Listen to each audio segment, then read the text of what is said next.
Marines, what you need to know is the vaccine is safe. I strongly urge you to protect yourself, your shipmates, and your family by getting the vaccine. Join the fight. Get vaccinated. Please get your COVID-19 vaccination as soon as you can.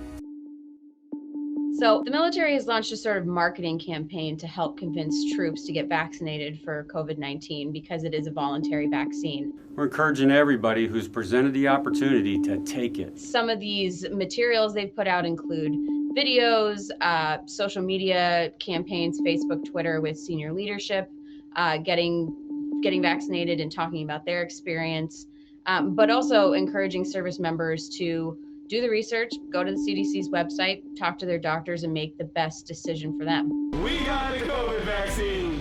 A lot of people have been asking, why is this a voluntary vaccine? Because they say, when I was in uniform, I had to do all sorts of vaccines and there was no option.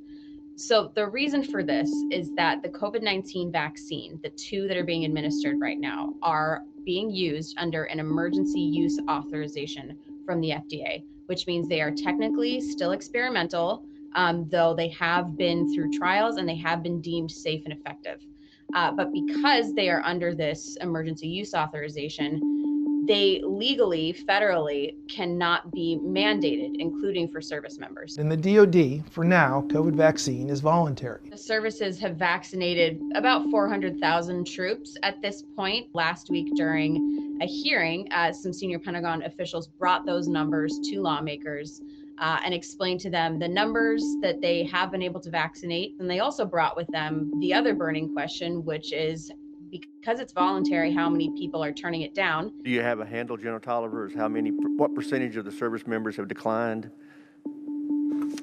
And so, Ranking Member, I think our initial look, and this is of course very early data, is acceptance rates are somewhere in the 2/3 territory, and of course it varies by different groups.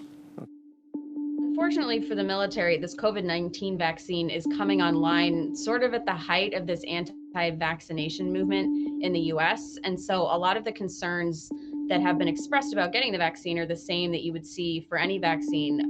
These concerns that float around on social media, on the internet. And of course, there's no evidence for any of these things. And the elements of the COVID-19 vaccine have been thoroughly tested and have also been around for a while. Bottom line, the FDA has evaluated the vaccine as safe, but it will remain voluntary until official FDA approval. So with a third of the joint force basically refusing the vaccine so far, according to Pentagon leaders, we've been very curious to hear from service members directly about why or why not they're opting to get the vaccine when their time is called. We've heard from service members across all the branches of all ranks and ages, and their answers are very illuminating. One thing we hear from a lot of junior service members is they feel like COVID isn't a big health risk to them personally, and they've yet to see any kind of loosening of restrictions coming with the vaccine. The thought among some seems to be, why would I get this vaccine if it's not gonna, ease the restrictions I've been living under for most of the past year?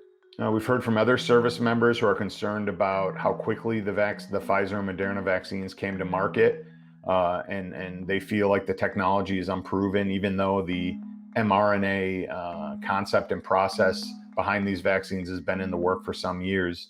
One service member told us because the vaccine is voluntary, they're worried that the VA wouldn't cover any claims connected to the vaccine, should problems, pop up down the road. No health experts or scientists have indicated that those problems are likely, but it's one concern we're hearing about. A lot of the other younger service members just feel like the mortality rate isn't high enough in their age bracket to warrant them getting the vaccine. You see all the services really trying to counter that thought process in their social media messaging, basically saying you're getting this vaccine not only for yourself, but for your battle buddy, for your shipmate, for your family, for your parents. We all kind of protect each other that way. But that is another message we're hearing a lot of is, I'm 23, why should I get this? So just like all the other services, the Army has been trying to encourage soldiers to take the COVID-19 vaccines.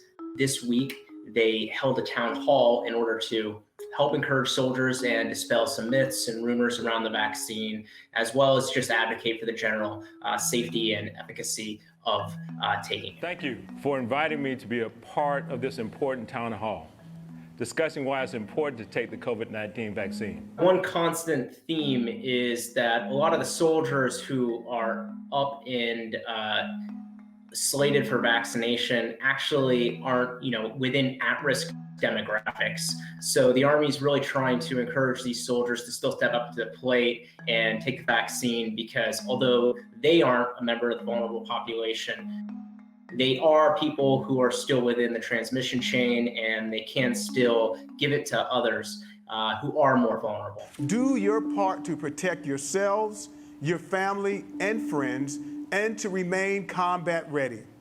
So going forward throughout the rest of the year with this vaccination effort, it seems like the hope is through enough education, enough incentive, and maybe just through the experience of, service members seeing their fellow service members get vaccinated and have no, at least short-term effects, that might convince people that the vaccine is the right move for them.